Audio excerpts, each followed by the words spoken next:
এই দুনিয়ার পুরো জীবনটা এটা হচ্ছে লালসাময় একটা জীবন, লোভ, মরিচিকা, মায়াজাল।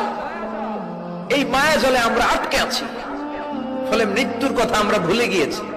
পাগলের মতো ছুটছি, আরো টাকা লাগবে, আরো খ্যাতি লাগবে, আরো যশ লাগবে, আরো দাপট লাগবে। আমার এত টাকা দিয়ে কি হবে?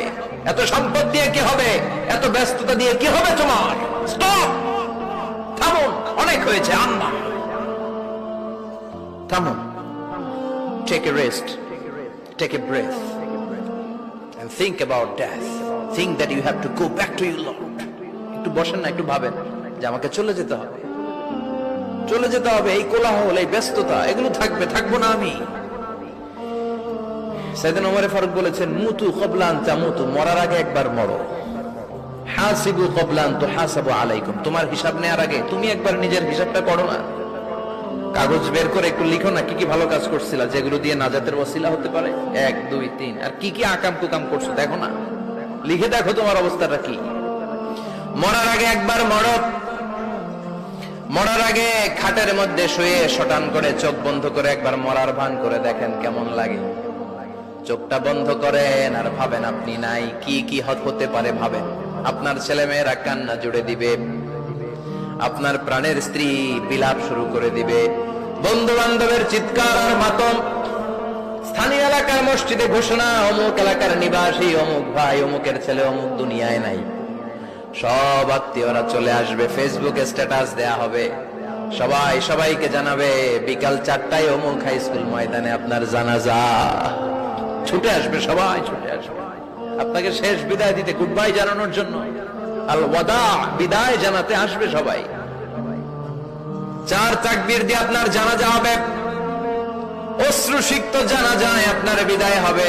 কাঠের খাটিয়ার মধ্যে করে কাঁধে তুলে আপনারে কবরে নেওয়া হবে। আগে থেকে খুঁড়ে রাখা কবরটার মধ্যে আপনারে বিছিয়ে দেয়া হবে।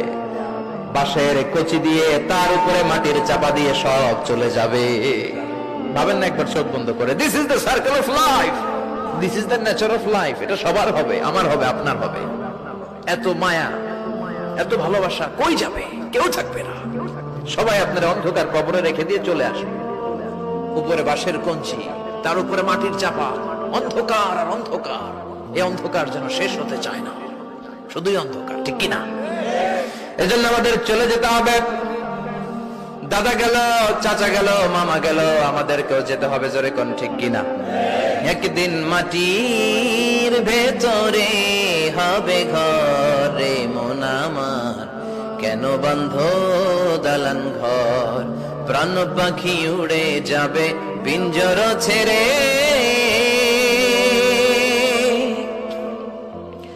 ধরা ধামে সবই রবে, তুমি যাবে চলে। বন্ধু বান্ধব যত, মাতা পিতা দ্বারা সুত, সবই হবে তোমার পরে। মন আমার কেন বন্ধ দালান ঘর, একদিন মাটির ভেতরে হবে ঘরে মন আমার, কেন বন্ধ দালান ঘর, ঠিক কিনা? সব পরে থাকবে, চলে যেতে হবে আমাদেরকে। এজন্য আখিরাতের কথা যেন আমাদের স্মরণ হয়। বিশ্বনবী বলতেন, নাহাইতুকুম আন জিয়ারাতিল কুবুর, আমি তোমাদেরকে কবর জিয়ারত করতে আগে নিষেধ করতাম, কিন্তু এখন নিষেধাজ্ঞা প্রত্যাহার করে নিলাম। এখন সব সময় তোমরা কবরের সামনে যাবা আর জিয়ারত করবা। কবরস্থানে জানতো বড়ুয়া কৃষ্ণপুরের এই গ্রামের কবরস্থান আছে কোন দিকে? পূর্ব দিকে আছে, গোখরার জলের ওদিকে। যান আপনারা, একটু যাবেন, একটু গেলে আখিরাতের কথাটা স্মরণ হবে। ওখানে ছোট শিশুরা শুয়ে আছে, কিশোর যুবকরা আছে, আপনার মতো তাগড়া যুবক মুরব্বীরা আছে। এরা এই এলাকায় থাকতো, এরা আকাশ থেকে নেমে আসে না, এই এলাকার সন্তান আজ নাই। একটা সার্টেন পিরিয়ড শেষে আপনিও থাকবেন না। This is the nature of life, this is the circle of life. ছোট্ট শিশু হয়ে এসেছিলেন, শৈশব, কৈশোর, যৌবন, প্রৌঢ়ত্ব। আগে ছিলেন সিঙ্গেল, বিয়ে করে হয়ে গেলেন ডবল।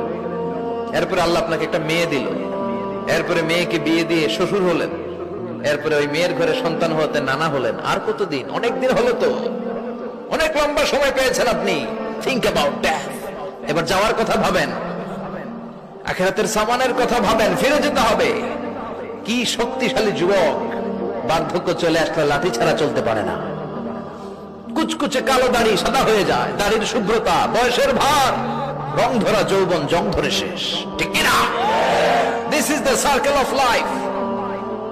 যুবক ভাইরা, এটাই জীবন, চলে যেতে হবে, কেউ থাকতে পারবে না, ঠিক কিনা? এটা রিমাইন্ডার আল্লাহ এই সূরার ভেতরে দিয়েছেন যে তোমাদেরকে ফিরে যেতে হবে, এই লোভ লালসা ছেড়ে দাও। রব্বুল আলামিন বলেন, আলহাকুমুত তাকাসুর হাত্তা যুরতুমুল মাকাবির। ও গোলাম, দুনিয়ার সম্পদ, লোভ লালসা তোদেরকে পাগল বানিয়ে দিয়েছে। এই লোভ পাগলামি কোনোদিন তোদের থামবে না যতদিন না তোরা কবরে ঢুকবি, ঠিক কিনা? কার কথা? আল্লাহ বললেন, দুনিয়ার সম্পদ আর লোভ আর মোহে তোমরা গাফেল হয়ে গিয়েছো। আখিরাতের কথা বেমালুম তোমরা ভুলে গিয়েছো, কিন্তু আখিরাতে তোমাদের যেতেই হবে, কবরের বাড়িতে তোমাদের ঢুকতেই হবে, ঠিক কিনা? যেতেই হবে, আমরা ভুলে যাই। আলহাকুমুত তাকাসুর, অতিরিক্ত পাওয়ার লোভ, বেশি বেশি খাওয়ার লোভ, বেশি বেশি জমানোর লোভ মানুষকে গাফেল বানিয়ে দিয়েছে। এটা মানুষের স্বভাব, আরো চাই আরো চাই, এই স্বভাবটা আছে না নাই? দেখবেন ছোট বাচ্চারা মসজিদের দোয়া অনুষ্ঠান শেষে জিলাপি দেয় না? গড়িয়া কৃষ্ণপুর কি দেয়?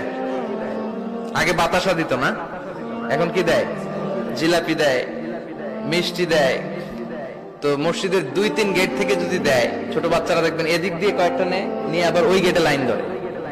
ওর হাত হলো ছোট হাত, ওর হাত ভর্তি জিলাপি, আর নেওয়ার জায়গা না, এরপর আরেক জায়গায় লাইন ধরছে, আরো লাগবে আরো লাগবে, এই আরো আরো আরো চাই। এই স্বভাবটাই মানুষকে কুড়ে কুড়ে শেষ করে দিয়েছে। এত লাগবে কেন তোমার? চাহিদার কোনো শেষ নাই, unlimited demand of human being. যার আছে বেশি তার চাই বেশি, যার সাইকেল আছে তার হুন্ডা চাই, হুন্ডা আছে তো প্রাইভেট কার চাই, প্রাইভেট কার আছে তো প্লেন চাই, প্লেন আছে তো হেলিকপ্টার চাই, হেলিকপ্টার আছে তো ওইটা চাই, ওইটা আছে তো সেটা চাই, ঠিক কিনা? এলাকার মেম্বার যে হয়েছে চেয়ারম্যান হতে চায়, আছে না নাই? চেয়ারম্যান সাহেব এমপি হতে চায়, আছে না নাই? এমপি সাহেব মন্ত্রী হতে চায়, আছে না নাই? মন্ত্রী সাহেব প্রধানমন্ত্রী হতে চায়, আছে না নাই? কিন্তু এই দেশে সুযোগ নাই। কথা কন, এই দেশে প্রধানমন্ত্রী সিলেক্টেড, 2-3 জনের বাইরে কেউ প্রধানমন্ত্রী হইতে পারবি না, ঠিক কিনা? আমার এই জীবনে তো আমি 2-3 জনই দেখলাম। বেগম খালেদা জিয়া, মাননীয় প্রধানমন্ত্রী শেখ হাসিনার ছোট্টবেলা দেখেছি এরশাদকে, আমরা তখন ছোট। তো মানুষের চাহিদার কোনো শেষ নাই, যার আছে বেশি তার চাই বেশি। এজন্য বিষ্ণু বলেছেন, উনজুরু ইলা মান হুয়া আসফালা মিন, তোমার চেয়ে যে খারাপ আছে ওর দিকে তাকাও। ওয়ালা তানজুর মান হুয়া আ'লা মিন, তোমার চেয়ে যে ভালো আছে ওর দিকে তাকাও না, তোমার চেয়ে যে খারাপ অবস্থানে আছে ওর দিকে তাকাও। অনেকে নিজের অবস্থান নিয়ে সুখী না, এরকম আছে না নাই? আল্লাহ আমার এটা দিল না রে, ওইটা দিল না রে, পাইলাম না রে, কিচ্ছু হয় না, কি করবো জীবনে, হতাশ। আসলে আছে কিন্তু অনেক, কিন্তু শুকরিয়া নাই, টাকা, ঠিক কিনা? নিজের অবস্থান নিয়ে সুখী না, কিন্তু অনেক লোক আছে তারা আপনার অবস্থানে পৌঁছতে চায়। তাদের দিকে তাকিয়ে দেখেন, আপনি যে অবস্থানে আছেন এই অবস্থানে পৌঁছাটা অনেকের কাছে স্বপ্ন। তারা প্রতিনিয়ত সংগ্রাম আর স্ট্রাগল করে যাচ্ছে আপনার অবস্থানে পৌঁছতে, আর আপনি এটা নিয়ে সন্তুষ্ট না।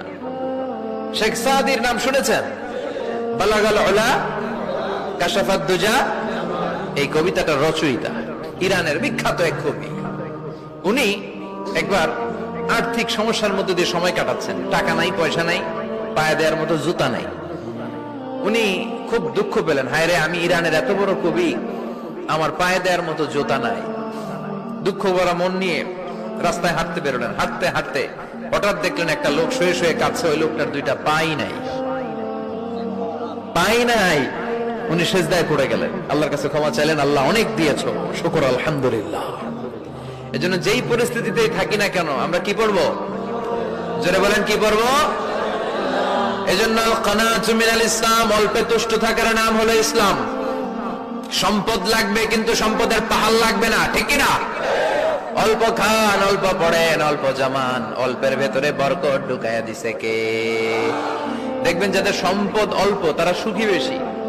জরিপে এটা দেখা গিয়েছে, অনেক সার্ভেতে এটা এসেছে, যারা সম্পদশালী এরা দুঃখী বেশি, এদের দুঃখ বেশি, টেনশন বেশি। খুব স্বাভাবিক, টাকা যার বেশি রোগ তার বেশি, টাকা যার বেশি টেনশন তার বেশি, টাকা যার বেশি ঘরে শান্তি তার কম।